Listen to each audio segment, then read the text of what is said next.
And now he has a shower. Hey, this is Sage Cameron chilling in the hostel with the boys. You know what it is. Just wanted to say this is the Walk with the True Sage podcast, episode 1. All the names I was tossing around, none of them worked. All right, enjoy. Yo, everybody. How is it going? Quick message before the episode. This is a podcast that I recorded when I was walking back to my hostel.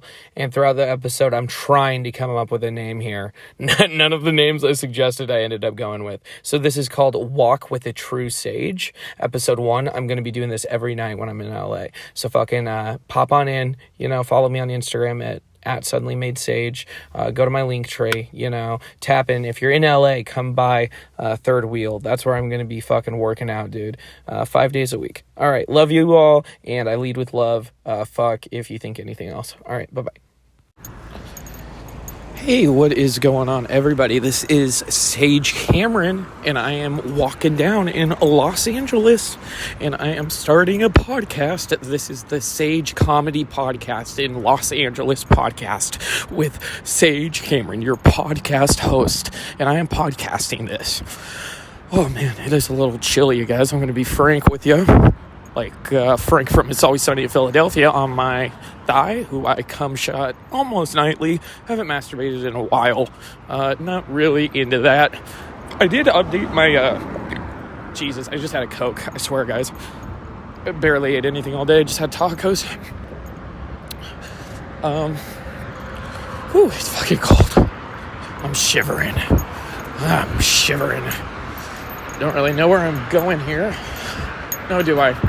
Maybe I do. Hold on, I got the phone. That's got the GPS. Just make sure. Oh, I'm on Santa Monica Boulevard, fun fact. So in GTA terms, this is where you kill 7 hookers. Yep. And then you throw them over the inner overpass there. Boom, splat. Oh, God, blood everywhere. Shit. Who's going to clean that up? Not our government, folks. Our government is not going to clean that up. They're going to leave it there, just like they do all the potholes on the 101. I mean, what the fuck was up with that, dude? The 101 had so many goddamn potholes. I did not expect that. In the city of California, the city of sunshine and not rainbows, sunshine. Oh my God, guys, what a fucking day. What a fucking day, man. I mean, I have been saying every day for the past however long, this is the best day ever. I'm just tired of that. I'm done with it. But today was the best day ever, I tell you. It's very good. I did 4 sets today at Third Wheel Comedy. I don't know what they call it. Third Wheel, like Playhouse. That's not right. It's fucking sick, though, dude. This is on Santa Monica Boulevard, right? East Hollywood. So all you got to do is you go in there, and then they got a cute little bar, bro. Such a cute little bar. And then there's like stairs on the side. Like when you walk in, the wall that's right across from you, there's these wooden stairs that go up. They're black. And there's a green room up top that people kept going into. As I'm walking past this sidewalk, I see a Free Palestine spray painting. You hear that, Nana? Fuck you, you Israeli cunt. All right. She's not Israeli, but she supports Israel. Her complicity does. I'll tell you that much. Oh, my God. I'm on fire here. I'm on fire, you guys. Keon Larry once told me, but, well, he did once tell me. I'm not lying, okay? He once told it to me, but I hope he tells it to me again. That is what I'm getting at here. Keon was the first person I felt safe enough and comfortable enough, and he showed me enough fire. Keon Larry, man, this guy, if you're in the Seattle scene and you want to take comedy seriously, like actually seriously, I'm talking to you, my inner circle. You know who you are.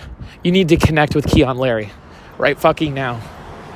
And don't overwhelm him or anything, but, this dude definitely knows what he's doing. He was there for me. He invited me out to connect as a human being. Like, I remember, Keon, I don't know if you're listening to this, man, but one of my first memories, bro, was, so there was one time when my ex got upset about an abortion joke that I had told. And the way I found that out is on a Tuesday, I was driving to Woodski's, and I was like maybe 2 or 3 minutes away from parking, and I get a call from my mom. I'm like, oh, Jesus Christ, what is this? Fucking call in the cavalry. Here we go. Because anytime my mom calls, it's never to ask how I'm doing or, help me. It's always to chastise me, always to shame me. I mean, okay, I sound vindictive. I'm trying to lead with love here. And if I'm going to be preaching that, we need to lead with love, damn it. So, damn it, Sage, It's tough with my mom. Our dynamic is just like we're not connecting at all. And since we're not connecting, I have to think, and I'm honestly just mind dumping here. Okay, guys. But I'm just thinking, like, why don't my mom and I connect? We have all these supposed values and all this. And I go back to this mantra. It's fucking stupid as fuck, but I think it might be true. It's called, what is it called? Connection is the opposite of addiction. Or vice versa, I think. Where the fuck am I going? I'm just walking around in circles like a dipshit, talking to my phone. People are looking at me like, oh, geez, here we go. Where the fuck is the thing? Give me a second, guys. I apologize. This is not how I want to treat my fellow audience members. You know what I mean? Okay, I'm doing fine. Oh, wow. I was doing way fine. Guys, I've been looking at every turn being like, fuck, did I miss it? And it's 0.4 miles away. Got to turn on North Bronson Avenue. North Bronson. You know what Bronson makes me think of? Number one, Action Bronson, of course. I mean, fucking, what is it? Only for Dolphins. That's like my favorite Bronson project for sure. When I was listening to that one, I was in, when was that? That was September 2020. And I flew out to Orlando to go to Universal Studios with my dear friend Cass Henderson.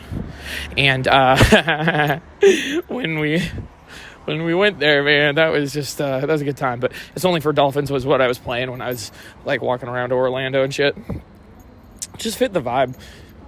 I've always really admired artists that are not traditional and break the confines of like what rap is. Like I can appreciate the monotonous stuff too, you know what I mean? But man, I fucking love me a Danny Brown, a JPEG Mafia, a Billy Woods. If anyone's ever listened to Billy Woods out there, you need to comment on this goddamn video and you need to tell me what your favorite song is. Sage, what are your 5? No, not 5, goddammit. What are your 3 favorite Billy Woods songs? Okay, well, since you asked, I mean, come on now. Since you asked me, I will tell you, but that is only why. I wouldn't tell you if you didn't ask me. So be sure to ask me things, okay? I like being asked things, especially when you approach me like a human being. Nobody gets it. And it's so funny to me. It's just so fucking funny to me now. Because I get it now. I fucking get it, Delusions of grandeur. Delusions of grandeur. I just can't. You guys, it's just so fucking outrageous. Fucking Rachel made that video about me. This isn't stand-up comedy. What? Dude, are you the arbiter of truth? Comedy is subjective, my dude. And there were 4 people in that room. You look like you're playing a fool right now, dude. That's like a faceplant. That's like a faceplant into a sandbag, bro. That's like you're riding the golf cart, and you're like, I'm going to get the ball. And then you go right into the fucking sand trap, bro. Like, and Rachel, when I'm doing these things online, like blasting my persona up, I've lost so many friends. And I'm like, I don't want to lose you as a friend, bro. I don't think we will, but I got to hold y'all motherfuckers accountable because when I do make it big and stuff, and you guys try to, lie about me being an abuser or hitting you or whatever it is, like I actually have to have these receipts. And I'm not kidding. That's the thing. You guys might think, wow, he's manic. He needs to, put it. Yeah, let's call his mom, and then let's tell her to put him in urgent care. That'll be helpful, I'm sure, for his bipolar. I mean, he's a faggot too, so who cares what he thinks, right? He's not a human being, is he? You might be like, that's a little harsh. Dude, that's like literally some of the self-talk that I've had in the past 48 hours because you guys are so fucking vile. Like, seriously. I'm a human being too. You're like, how is Sage doing all this? Well, bitch, I'm doing this and I'm being a human being. Like, I have other fucking, relationships and all that. But yeah, guys, okay, I'm getting lost in the sauce here. I'm catching myself. That's what you do, right? Life is stand-up comedy, bro.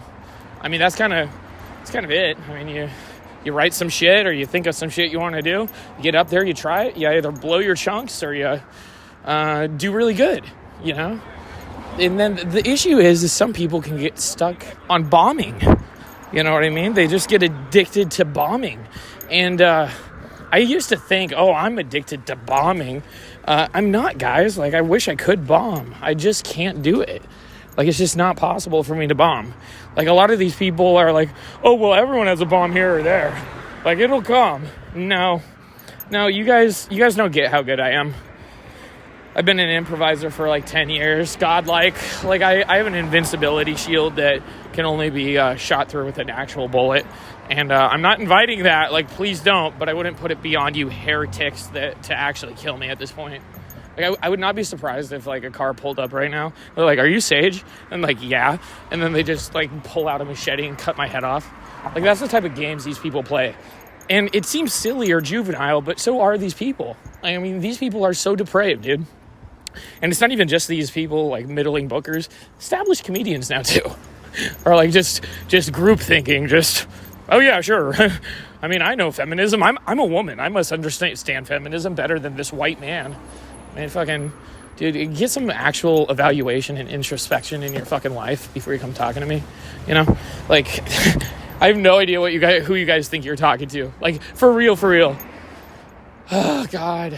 I got to get it out, guys. Like, I'm sorry that I keep complaining about this, but speech is therapy for me. Maybe not for you guys. And if it's hurtful, if this really hurts your feelings, the powerful thing about the internet that Tyler, the creator, taught me when I was like in 8th grade. So this is some actual 8th grade shit for Sage. Like, I learned this shit that you guys are falling into and doing right now. Like, all of you guys that are like sitting in the corner sucking your thumb with a shitty diaper that you refuse to change, fucking stinking up the room for everyone, dude. Like, everyone. I'm in LA and I can smell the shit diaper from Seattle, dude. Like, why am I talking about this right now? I'm in LA. I'm going to have a new life. Like, I didn't have to go anywhere, guys. Like, I walked to this place from my hostel, which is fucking awesome. But I walked there, and when I got in there, I just immediately was like, KJ and fucking, oh my God, the staff are so fucking cool there and nice. And they know Mike Mazzotti. They know Nolan Culver. Nolan Culver, by the way, is apparently a fucking owner in that with Mike. That's so awesome, dude. I've actually met Nolan, I think 2 or 3 times I've passed him. And there was one time when this was a couple Thursdays ago, when Rachel Shaw and I used to be friends. I was supporting her, and she was at Comedy Bar on a Thursday, or not Comedy Bar, Club Comedy on a Thursday, and I got to see Nolan do like a full 10. And when I was watching it, dude, I was actually really like intrigued because I really like to see how people squirm. You know what I mean? Like, as an individual, when you go on stage, like, everyone experiences like nervousness differently, and like they cower in certain ways. But Nolan, dude, when you look at this guy go, he's just fucking, it's like surfing. Like, you see a wave coming, and I'm like, oh, dude, he's about to start bombing. And then he ducks under the wave, and new joke, boom. And then boom. Boom, boom, boom, boom. Bah, bah, bah, bah, bah, boom. Like, that's the kind of flow this guy's on, And that's what I'm trying to do. And also, guys, today, like, not only did I get up 4 times and was I just fucking X Games mode killing, there were no laughs in the room. Guess what I consider killing? Killing for me is when I walk out of a show and I've made a connection with a human being. That, to me, that's a fucking killing. And there's nothing that anyone can do to take that away from me. Like, literally nothing. unless they want to, chop my head off with a machete, which I have my eye out for, right? Like, I'm looking for these black cars. These people have the money, right? They have the money, so they could do it if they wanted to. They could order a car to come and assassinate me. They literally said shit like, oh yeah, you fucking Malcolm X, fucking MLK motherfucker, stop trying to save the world. I'm like, dude, I've been reading books and shit, like listening to TED Talks. Like, I've been a theater guy for my whole life, and you're telling me not to care about people? Like, that's fucking, dude, that is so hilarious. Like, you just gotta laugh in their face. You have to laugh this off, guys. And here's what I'm gonna say about, like, all the Seattle shit going on right now. My biggest heartbreak or worry is that there's gonna be more confrontation that's nasty and vile.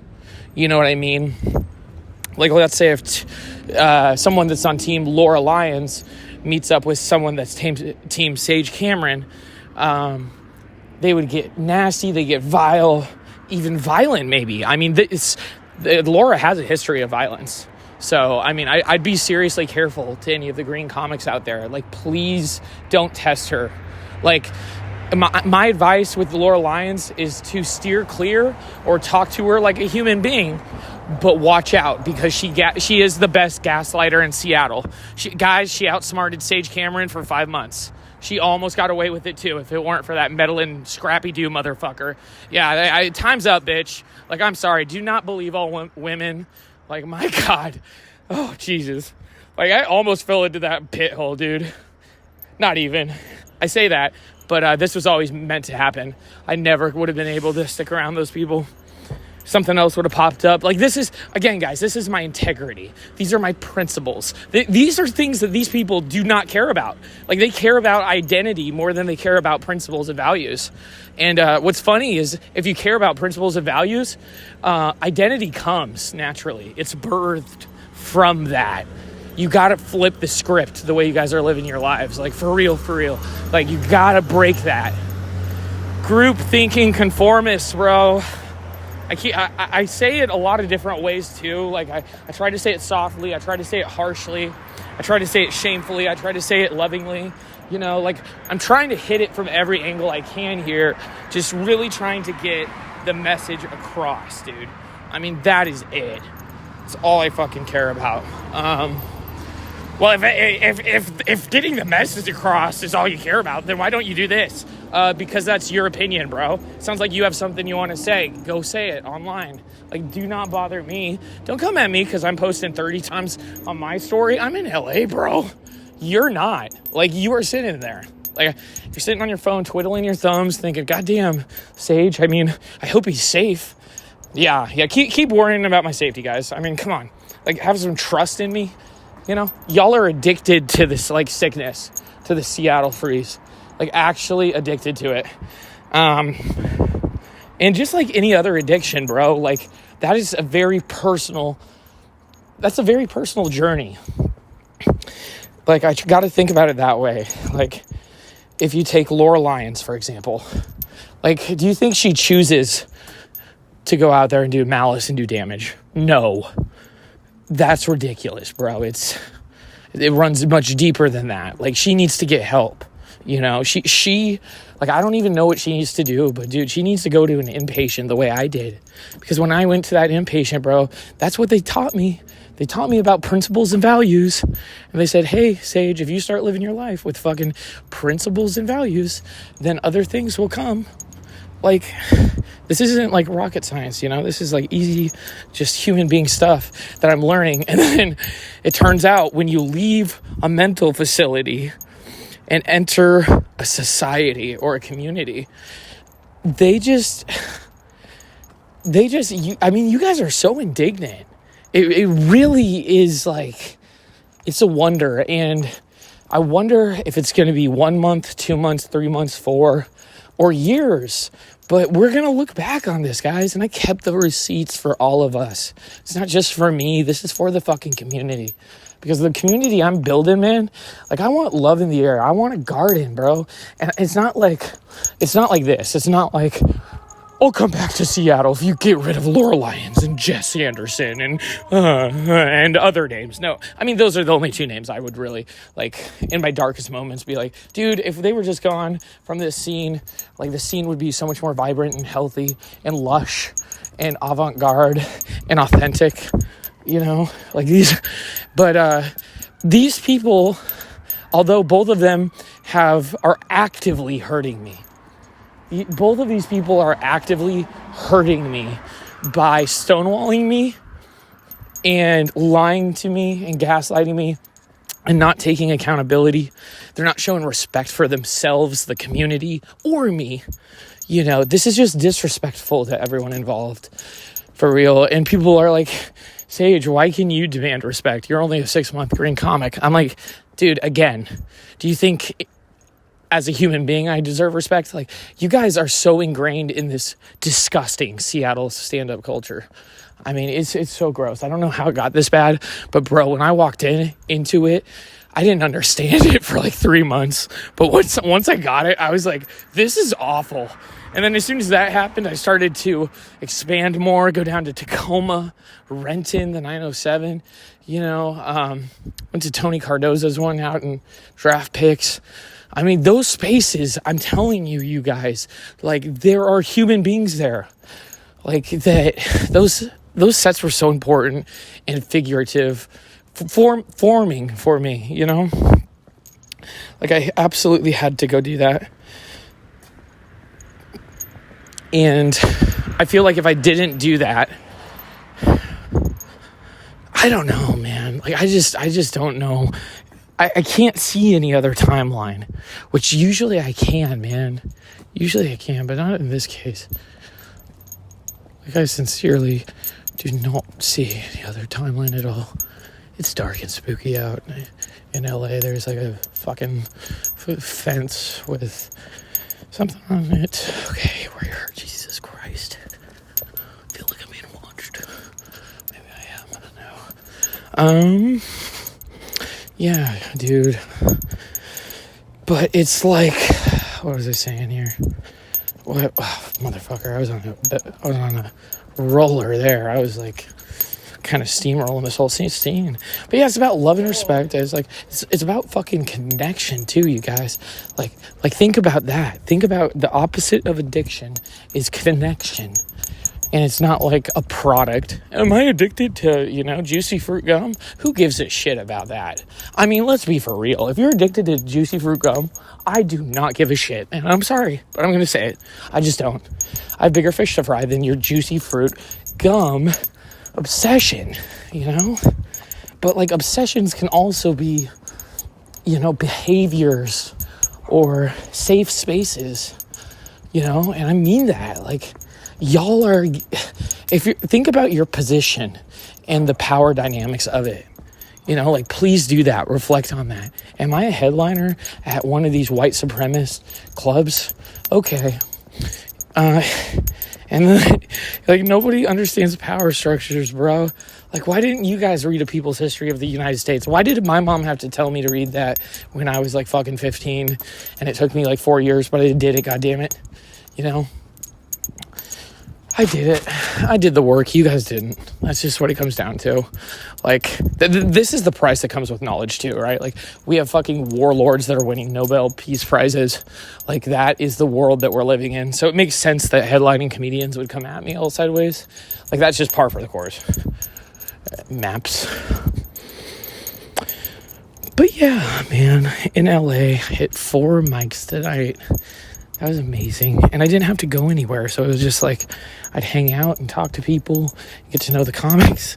And dude, after everything ended, we turned the lights on, and one of the veteran comics, he went over, Damar, he went over to the fucking host stand and was on the aux cord and had the God mic and was just saying shit over. And guys, this is LA. Like, these people know music.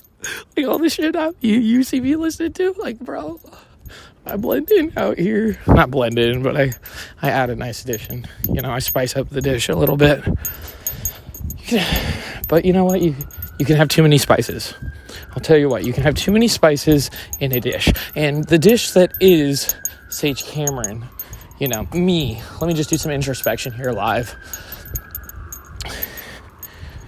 I feel like I have been combating a ton of different narratives, smear attempts, propaganda campaigns, censorship. I mean, these are all par for the course. The world is on fire. People are being genocided while I get to live this incredible fucking life out in LA. Like, people are being genocided, guys. Like, tanks are running over Palestinians as we talk. And you got white bitches that just don't want to hear it.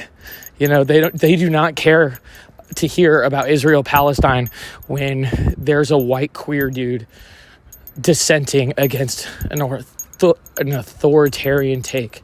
Like, that is so much more fucking important to them than Israel-Palestine. Like, they could not possibly comprehend caring about something more than me and my voice. So I'm kind of flattered in a weird way. I mean, it means they care, right? They're concerned. What are they concerned about? I think they're concerned that things are changing, you guys. And I mean that. Like, as I gain steam, and I'm telling you, I'm at an exponential rate right now with my comedy. Like, once you find your voice, guys, and it clicks, like, dude, I'm a fucking wizard up there. Like, I can do anything I want. I feel so empowered. No shame in my game. Look right at me. I don't give a fuck if it's shaved or it's nasty. Not to mention sanitation smell. One whiff of that, bitch, I'm gonna be bailing. Yeah. That's who I am. Do you know who I am? Sage Cameron. Remember that name? Follow me on Instagram at _suddenlymadesage. That's going to be it for the episode, guys. No, psych. This is my episode. I get to do whatever the fuck I want. So, God damn it, we're not done. I'm 8 minutes away. 8 minutes away. Maybe I'll call this Walk with Sage. Oh God. Walk with the Sage. Ooh. Walk with the Sage in LA.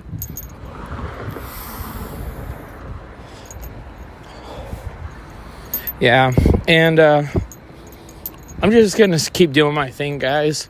And I'll let you in on this, too. I was talking to some comics today, and they were talking about Instagram Reels and YouTube Shorts and all that, and views.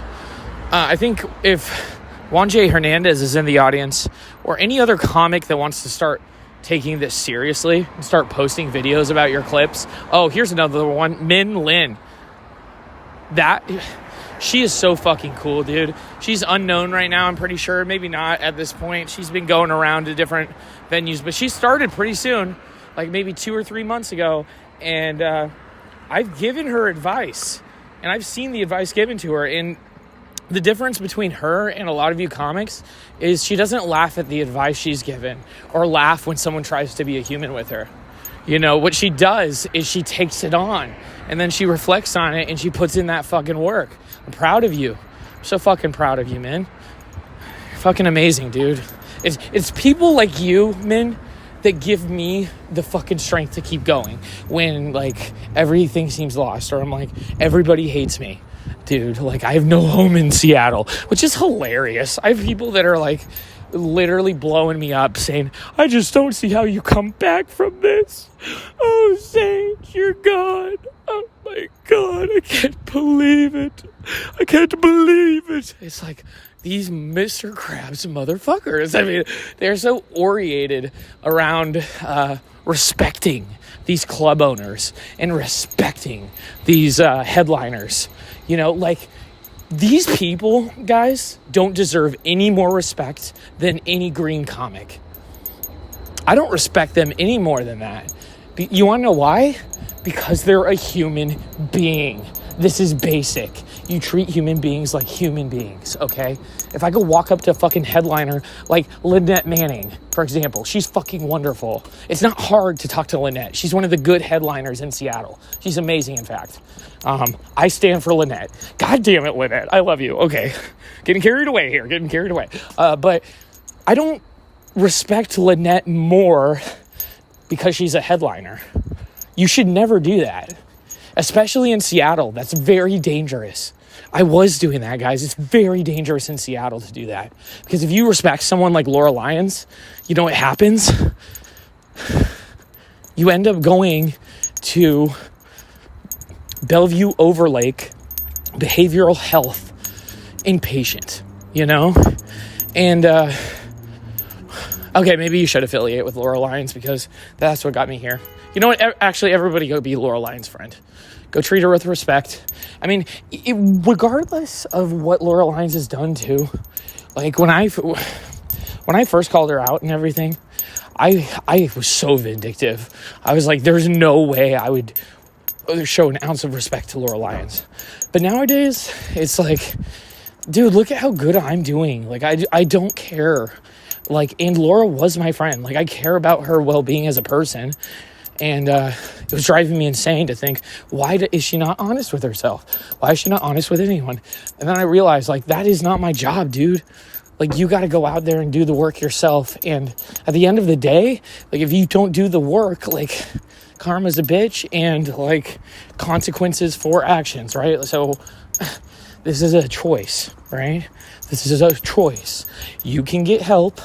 I'm not saying it's a choice to help yourself. I'm saying if you can't help yourself, you have the choice to go get help or go ask for help like a human being. Please, Laura, like, go help yourself, dude. It's fucking disgusting and repulsive what you've done to me, but I still love you, dude. You're still my good friend. God.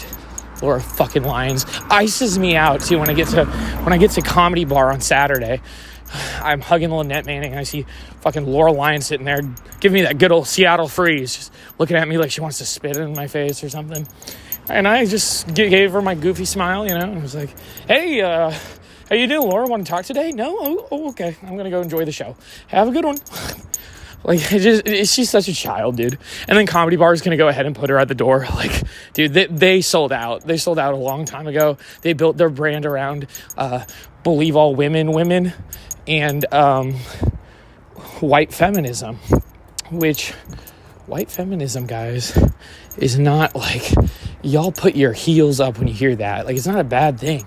It's like any American that doesn't care to learn about the way the world works, you're a white feminist, because the world operates on white supremacy, and corporations have seriously seized all the levers of control, including, you know, identity politics.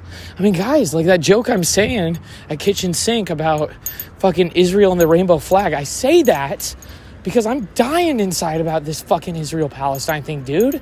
And I'm doing comedy. Do you know how unserious that is? Like, oh, it sounds like you want to be in politics, Sage. Go fuck yourself. It sounds like you want to go be in politics, dude. Why don't you go be a fucking investigative journalist for Israel and have Hamas fucking cut your head off, dude? I'd love to watch that live stream. Not really. See, it's coming out. All right. I know when I upload this, my mom's going to send me a text being like, hey, Sage, I know that we just talked about... No, she wouldn't say that. That's way too mindful. My mom is like, I'm trying to think about like what's going on with her. And I think what's happening is, like, as I grow and realize myself, self-actualization, as I call it, as this happens, as I become one with myself, my spirit, my sobriety, you know, I'm understanding who I am. I'm understanding my place in the world. I'm having so much fucking fun, guys. Like, this is, oh my God. I would not have this life if I didn't get sober. You know, that just would not happen. Be crazy. Near the hostel now. Kind of just want to chill with you guys for a little bit longer. It's just beautiful. And with LA, guys, like, this is a city. I was like, oh yeah, I won't go out there for a while. I don't give a fuck. Do you need a card, man? You need a card? Yeah, the card, I think you just hold up to it or something like that. Or no? Oh, my bad, yeah. Okay.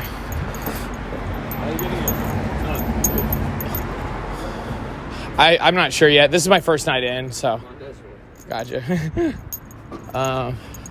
another fella from the hostel. Very, very conventionally attractive man.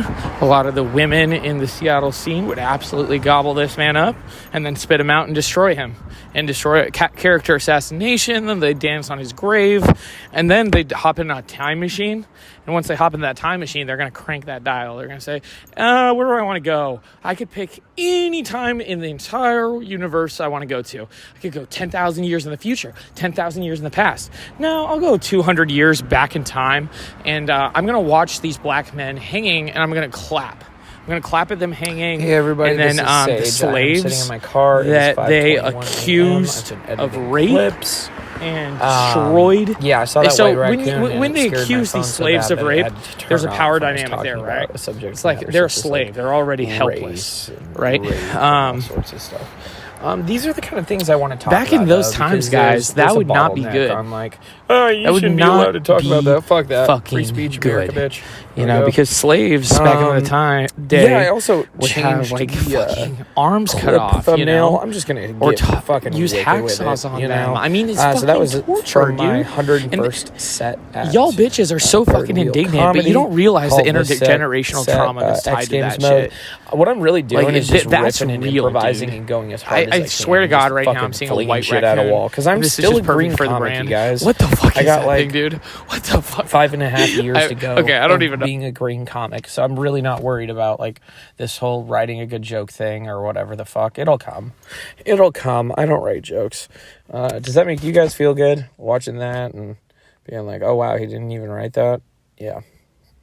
Yep.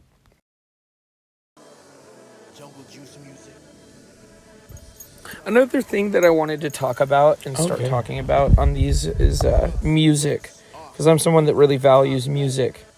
The drop back to this is How to Build a Relationship by JPEG Mafia. It's very aggressive and forward-leaning, kind of in your face about like, hey, get the fuck off me and let's treat people like human beings. I know it's a hard concept, but here we go, guys. JPEG Mafia, he's someone that gets it. He's someone that when he was in the Air Force in Qatar, I think, or Kuwait or some shit like that in 2012, that's when he began making beats and shit. So in 2012, he started making these beats, and then this beat you hear, I don't even know how old it is, but he taught himself, you guys, like, this is how you do it. I'm just uploading clips, making podcasts, flinging shit at a wall, and eventually it starts to get cohesive. You know, it starts to come together. You start to find tie-ins, that kind of thing. So I love me some good old JPEG Mafia. LP was probably my favorite of his, although I really fucking loved Scaring the Hose. But LP was just unreal. And then also EP 1 and 2. Really like those. The Black Ben Carson. That was also really fucking good. The Black Ben Carson. I really like that one. In Veteran. Of course, Veteran. I mean, come on, people. Come on. We love the Veteran. I want to meet JPEG Mafia someday. I'm in LA, so I think I'm going to be out here for a while. Maybe I'll meet him someday. We'll see. That'd be just really fucking cool. You know, I would love nothing more than to be like, hey, dude. You want to go get some tacos? I love tacos. Not only do I love tacos, but I had them this night. You know, I had 3 fucking carne asada tacos. And I like the way they do it. They just put the meat on the tortilla. And then they have all the fucking toppings out in front in big-ass buckets with easy-to-use utensils. And a bunch of sauce. I mean, and it's street side. It was like fucking 1:30. Like, we were just big, fat chilling. And that was the other really cool part, guys, is after the show is done, all the comics were just like kind of hanging out, and I got to meet some people. Got to meet Damar, who is fucking hilarious, bro. He in one of his first sets, and we did all 4 tonight, him and I, and I think a couple other people too, but he said decorum, and in my head I was just like, what the fuck? Like, how is it that in Seattle I haven't once heard the word decorum in anybody's joke, and then I go to LA on the first night and a black dude, He's like fucking black, and he said decorum. Like, dude, this is exactly what I was talking about with the Seattle scene. Like, I need yeah, okay, that was a song. Hope you enjoyed it. But this is exactly what I'm saying with the Seattle scene. Like, it is not, it's way too white, dude. Like, and it's not that it's white, but I want to talk about decorum. And apparently in 2024, to talk about decorum, you got to fucking go on a mania spree, get diagnosed with bipolar, lose all your goddamn friends, and then go to LA. And then a black guy is going to start talking about decorum. So I'm hunky-dory. All right. At the end of this one, here we go. So I'm going to call this my mind dump or whatever the fuck. I don't even know what I said this. Oh, Walk with Sage. Walk with Sage. That's what we're calling this one. Walk with Sage. So this is Walk with Sage. And let's shout out 3 fucking comics, you know? No, you know what? Fuck you guys. I'm not shouting out any of you guys. None of you guys deserve it. Not even... No, that's not true. Some of you guys do, but if I was to say, oh, this is my favorite comic, how much you want to bet they get backlash from when you bitch made fucking... You guys are so annoying, dude. You guys like really try to interfere in like every facet of my life. Not gonna play into it. Just not gonna do it, Sage. All right. So let's do 3 manifestations. 3 manifestations for tomorrow in LA. So I'm gonna go to Crenshaw and see TMC, the Marathon Clothing store. I haven't been out to Crenshaw yet. Really excited for that. And then I also want to hike the Hollywood Hills sign. I know that's like fucking hacky, but who cares? Let me go touch the sign. Let me go stick my tongue on it. I don't think it's cold enough, but maybe. We'll see what happens. And then lastly, I fucking just saw about Universal Studios, for Christ's sake. I want to go there. And then a bonus one for you, I got to go to the Comedy Store sometime soon. Like, I'm like killing myself that I didn't go tonight. It was my first night in LA, and I didn't go to the Comedy Store. What? Like, why would I do that? Whatever. I hit 4 mics. How many mics did you guys hit today? 1, 2, 0? I don't know. Nor do I care. It's a personal journey, guys. You go as hard as you want. If you want to be popping like I am, though, you better fucking pick your pants up, boy. All right. Well, thank you for hanging out for episode 1 of the Walking with Sage, or A Walk with the Sage. Well, what should I call it? A Walk with the Sage? Walk with me. Comma, a sage. Walk with me, comma, a sage. Walk with me on the street. On the street, not the stage, sage. Walking on the street, not on the stage. No, not on the street, stage. Oh, God, we'll figure it out. We'll fucking figure it out, you guys. I will figure it out. That's what we always do, right? This is stand-up comedy, baby. And this is life, baby. You know what we do? We go up there, we take a swing, we either fuck up or we kill, and then we adjust, and then we go up to bat again. So good luck out there. Everybody stay safe, for Christ's sake. Watch out for Laura Lyons. Watch out for Jess Anderson. I love you guys to death. Yeah, Viva la Revolution, baby. Go ahead and read Our Class by Chris Hedges if you want to get as woke as I am, because I'm very woke, guys. Have you noticed that that's a word I use a lot? Like, I'm very proud to be woke. Lord almighty. God help this country. It's burning. It's burning, people. But you know what? I was born in the fire, and I rise like the phoenix. All right, catch y'all fuckers next time. Alexa Hansen, I hope you're chewing on some fucking drywall. All right, bye-bye.